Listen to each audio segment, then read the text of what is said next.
Hi, so I just want to start by saying thank you so much to the Berkeley Collegium and also to the URAP program, which has been an incredibly invaluable partner in terms of finding students to engage in the project I'm going to tell you about today.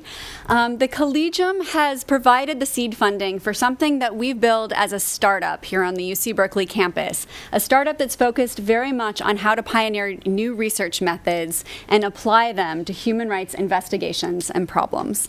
So it's been a giant experiment. It's one that I'm really happy to say I think has been a huge success, certainly far more than we could have ever anticipated. The Human Rights Center, for those of you who aren't familiar with it, we're a research center located in the very center of campus. We were started in 1994, and the idea was that we would be the first university-based human rights organization here on the West Coast. Our goal is really three-part. First, to amplify the voices of survivors of conflict from around the globe. Second, to improve the quality of research and investigations in the human rights space. And third, to train the next generation of human rights advocates. And that's something that this particular project has really contributed to. So what I want to talk about today is this Human Rights Investigations Lab, what it is and why we've really set it up to be a win-win-win. A win first for human rights practice, a win second for the tech companies that we're partnering with, and a win third and most importantly for the students with whom we're partnering. The story, though, that I want to tell you doesn't actually start here on the UC Berkeley campus in the fall of 2016 when we launched the pilot phase of this lab. It actually starts in Argentina 40 years earlier in 1976. There's a young man named Eric Stover who will go on to become the faculty director for the Human Rights Center. He's in Argentina, and he's there in the wrong place at the wrong time. It's 1976, March 24th. That's the day the military coup will break out across the country. And he, like many other young students and activists and journalists, will be taken in by the military. He and his brother are captured. They find a letter from the Associated Press in his backpack. He's just been backpacking through the country.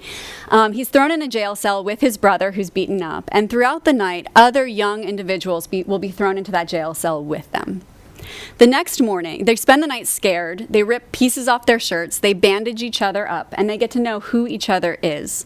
The next morning, he and his brother will be put on a train and expelled from the country, and they credit the fact that they had American passports with them as having saved their lives.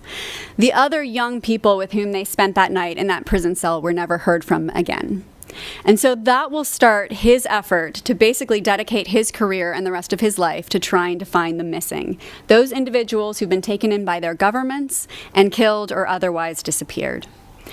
Flash forward to 1983, he's then with the American Association for the Advancement of Science. And one day, 3 women come to visit him. And they say, this is the end of the military regime, or the end of the regime of the military junta. And they've come to him and they've said, we are 3 individuals who survived this particular reign of terror. Our daughters did not survive. However, we all heard rumors that they were pregnant at the time that they had disappeared. And we've also heard that the military who took them into custody did not kill them knowing that they were pregnant because they were Catholic, and to do so would have been to kill an unborn child.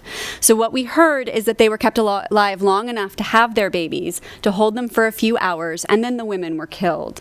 But those babies are out there somewhere, and we want your help. And so what they wanted help with was to first find the bodies of their children, and second, to find their grandchildren. And they wanted to know, one woman pulls from her purse a folded piece of paper, and it's a newspaper clipping, and it says that DNA technology has just been pioneered in a way that you can use it to establish the paternity of an individual and their child. And she wants to know if you can use this technology to also establish grandpaternity. Well, the technology's not there yet, but it's coming. They ask Eric if he can help, and he says, I don't know, but I bet I can find some people who can. So he looks to 2 places, and the first is to the UC Berkeley campus, where he finds a geneticist who agrees to help them with this effort. And he looks to the Midwest, and he finds a forensic anthropologist named Clyde Snow, and asks him to come with him back to Argentina. And together they will begin to find the graves of the disappeared, to unearth the bodies, and to begin to figure out if they can use this DNA technology to find those individuals.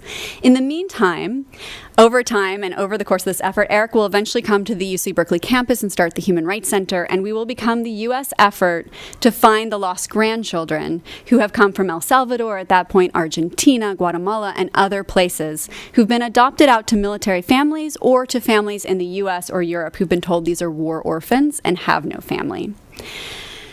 However, when they first got to Argentina, they had a problem. They had no staff, and none of the professionals in the region would work with them on this project. So they turned to the local university, and they began to recruit students who were interested in anthropology and forensic science, and before they knew it, they had a very scrappy team of about 5 or 6 students, and they trained them in how to unearth these bodies and to develop protocols around how to do this respectfully and sensitively.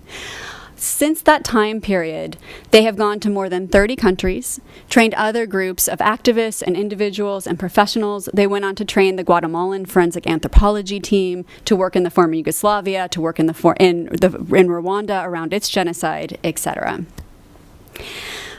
Fast forward again, and it's 2010. At that point, I'm working with the center, and we've begun working really closely with the International Criminal Court, again continuing this effort to figure out how we can get accountability for human rights crises. The International Criminal Court had recently been set up to try the highest level perpetrators, the presidents of countries, the commanding generals, for the most grave crimes around the world. But we'd noticed that the International Criminal Court had a problem as well. What was happening with them is that all of their cases, despite how high profile they were falling apart at very early stages of litigation. So what we decided to do was send a PhD student named Peggy O'Donnell to the International Criminal Court to ask the question of why are these cases falling apart. And what she found was that the court was over-relying on witness testimony. And while the stories of survivors will always be the heart of any successful international prosecution, when compounded by time and trauma, their memories can be fallible, they can be paid off, they can be terrified into not showing up into court, and ultimately they need corroborative information to make sure that their stories are supported. So we began working with some of the most incredible technologists around the globe to ask what emerging technologies like DNA had been 30 years before were coming out that could potentially help with this process. And what we found was that there were people doing remote sensing that had really pushed DNA technology to a next level, that the smartphone had begun proliferating across the globe. Could we capture and work with activists on the front lines to capture video and photographs that would be helpful for legal processes? And so this is the report that we ultimately pulled together of how we thought the tech community could ultimately come together to help get accountability for some of these problems. As part of that process, the International Criminal Court eventually asked the Human Rights Center to become the administrator for the Technology Advisory Board for that particular court, and I became the chair of that process. Through running that team, one of the things that we saw that was happening that was really interesting was that there were a number of investigative journalists who had found very exciting ways. This group had actually started, it was about 5 guys who were working together, probably originally out of someone's bedroom and eventually became much bigger in Ireland. But they had figured out that if they scoped through social media every day, and they figured out how to create all these different lines of tweets and to look through Facebook, they could actually scoop all the major news media outlets on what was happening around the world. They would know in real time what was actually taking place, and they would have access to the original sources. And so they had begun, and they created this really fascinating startup to basically sell subscriptions to NBC, ABC, BBC, pretty much every major news outlet, and provide them with that information. The other thing they did was they realized that when you have a video of an atrocity or a photograph, you have to actually show that it is what it purports to be. So that a video, say, that claims to be from Syria in 2016 is exactly that, and not a video from Egypt in, say, 2011. So verification and authentication and building these reports around these images became really critical. Well, we began asking, why couldn't we do the same for building and supporting the stories of survivors for legal accountability processes? And we thought, wouldn't it be interesting if we pulled together a team of students here on the lab? Because something we were seeing with these investigative journalists was that they also had a problem. The problem is that there are conflicts all over the world, and to hire staffs that are big enough and have all the areas of expertise, all the cultural knowledge, all the language skills to comb through that much social media and to know what's happening is really hard for them to pay for, particularly in 2016 when journalists have very small budgets. 2015, the year before, was actually a really important year for the center. First of all, it was the year that Estella, the woman that had come to visit Eric in 1983, got the call she had been waiting 37 years to get. Her grandson had been found, and the DNA that we had helped push through the Berkeley campus had actually helped to identify him and her grandpaternity not once, but twice. It was also the year that we won the MacArthur Award for Creative and Effective Institutions for this work and for integrating students into everything that we did from an academic perspective, from a research perspective, and an investigations perspective. So it was a moment where we paused and we asked ourselves, what can we contribute to the human rights space and the academic space that no one already is? And we realized when we were talking to these investigative journalists that perhaps we had an answer. We had a 50,000 person campus at our disposal. We had some of the most brilliant pioneering faculty here affiliated with the campus. And we had all these students, many of whom were really committed to social justice, who were working in a variety of disciplines, but many of whom were really interested in human rights. We'd also noticed another problem. I had been working with a lot of technologists out in the human rights space, and I was finding they often didn't understand human rights problems, but they really wanted to use their skills for good. And I was finding a lot of human rights activists who knew they should be working with emerging technology, but didn't know how. To give one concrete example of something we're trying to solve, the technologist, there was one app that I think is a really great example where a technologist created an app that could be used by people in conflict areas to document sexual violence. But what they hadn't thought through was that the people in the country where they were rolling this out, only the men had access to cell phones. So at best, this amazing technology that people had dedicated thousands of dollars to, tens of thousands of dollars to, was at best going to have no impact. And at worst was maybe going to get people killed. Because if the women got their fathers or brothers or whomever's cell phone and downloaded this app and were revealing that they had experienced a sexual violation, that was something that culturally could be quite problematic. So we were asking, how can we train this next generation to work together and be more sensitive to this issue? So in 2016, we decided we would pilot a lab to try to bring together students from any discipline who wanted to engage in human rights work. And we were going to see if we could use them, train them in cutting-edge methods of combing social media and other open sources available on the internet to conduct groundbreaking research to support our human rights projects and also to support the work of our partners across the globe. Amnesty at the International around the same time reached out to us and said, we're thinking about starting something called a digital verification corps. And the idea is that we'll have a team of students, one team on every continent, that can be taking projects that we get from survivors on the ground. They can research the validity of that challenge. They can do the verification and authentication work, and they can do discovery of additional information and then send it back to Amnesty. And this would go on to the United Nations. It would go on to Amnesty's reports and to other partners. So we said, why don't we pilot this together? In September, we brought out a number of the best open source investigators from the world to train our first cohort of students. We had expected to have 5 students in that first round of the lab. The demand between URAP and word of mouth became so great across campus that it was finally like closing the floodgates at 42. And it was so exciting, and the students were so eager to participate, it was really hard to say no. And we tried to punt a bunch of them off to the spring semester. This spring semester, I think I have some of the stats up here, we had 60 students in the lab. They came from 27 distinct majors and minors, everything from computer science to anthropology to journalism to law to sociology to economics. Among them, they spoke 18 languages. So their ability to create rapid response teams to conduct this research effectively and efficiently became exponentially magnified. The really fascinating thing has been to see how they're using the lab space as a true experimental lab. So we told them from the beginning, this is your space, and we want you to be as much an owner in it as we are, to figure out what the questions are that we should be asking, what the methods are going to be that we're employing, and what projects we should be working on long term. So just naturally it evolved that they took ownership over this project. One of my favorite days during the fall semester was actually showing up to my office after teaching, and a bunch of students from the lab had taken it over, and they'd taken over all the whiteboards, and they're like, Alexa, we figured it out. And they had diagrammed an entire new workflow.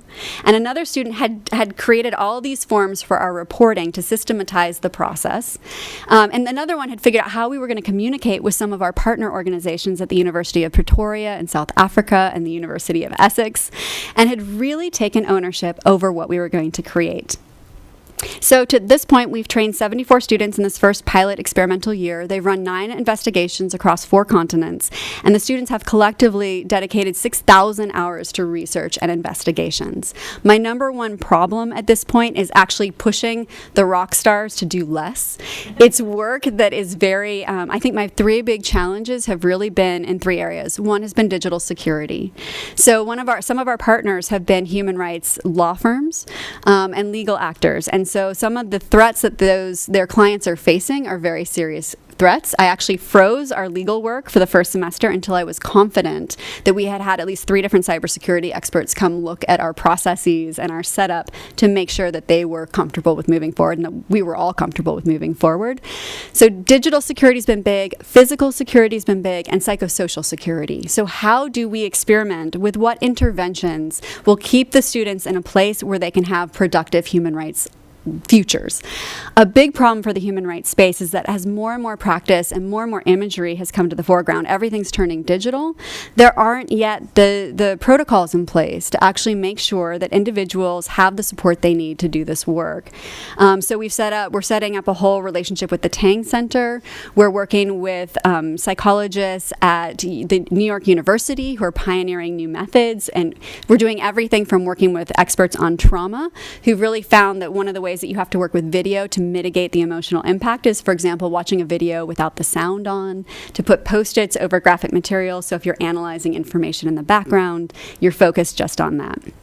We have gone on to have a number of different partners for whom we're conducting this research.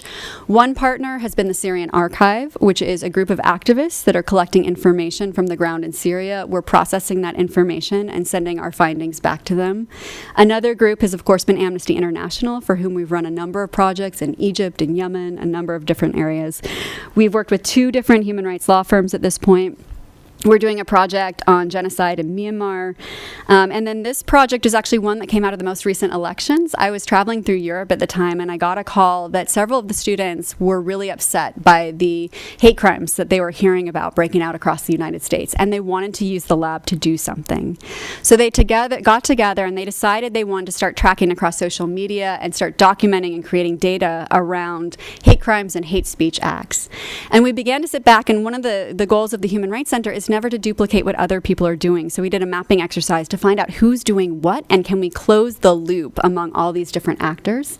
And eventually ProPublica decided to take the national lead, and we've become the California arm of that research.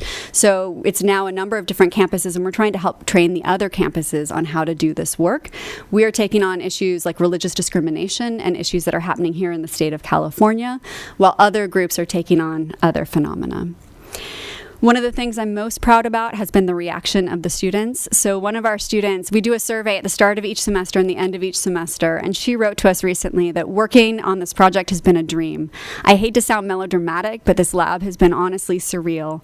It simultaneously feels very new and innovative and important and oftentimes frustrating, and I think that's amazing. As a teacher, to hear that your student is frustrated and she loves it, I honestly can't think of a better learning environment, and to know that this is on to something that's needed and that resonates. Another student recently wrote to us and said, I think we're going to look back in 20 years and we'll have huge regret about Syria, and I think it's going to feel good to say I did something. I love it and I wish I could do more with it. The sense of empowerment that it's given students, the chance for them to see the real world impact of their research in real time. They've been getting direct feedback from our partners. They're creating networks for future employment. Several of them are now doing internships with the partnerships that we've fostered. They're getting units for their work through URAP, or if they're graduate students, through independent study, and we're hoping to launch a course that's affiliated with it for those grad students. It means that they've gotten a lot out of it. We've also been partnering with tech companies who are creating brand new technologies, realizing this is an area of practice that is about to explode for lawyers and for journalists and for other people working in the human rights space. So we've been working with a group called Medan, who has several technologies in beta, and we're giving them feedback on those products before they do this mass rollout. So the future, I just want to, I guess, end with that. The goal that we are moving on to is we want to blueprint this model. I've received calls from Harvard, from Stanford, and from dozens of universities around the globe. We recently had a bunch of publicity around this. PBS NewsHour did a 10-minute documentary about our work. The San Francisco Chronicle recently came out with a Sunday piece about this. So everyone's looking, realizing this is the future of working both in the legal and journalistic space on human rights. So we're going to have an international workshop in June. We're asking the students to help lead it and organize it and design it. And the idea is to take our lessons learned from this first pilot year and to document the challenges, and we're going to have a conversation about how to overcome those challenges. We're flying in all the students from South Africa and also from the University of Essex. We're also bringing in the people who are looking to fund this long term.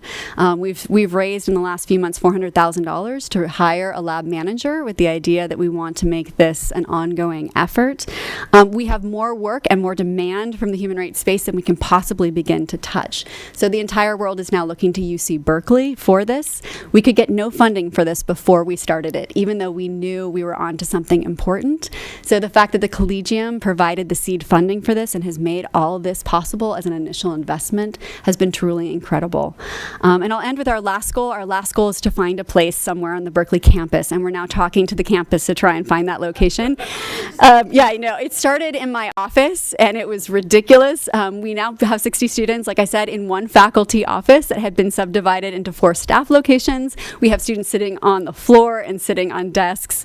So we're trying to see if we can't find a space where we can have a legal team and the human rights team working on a day-to-day basis. Thank you so much.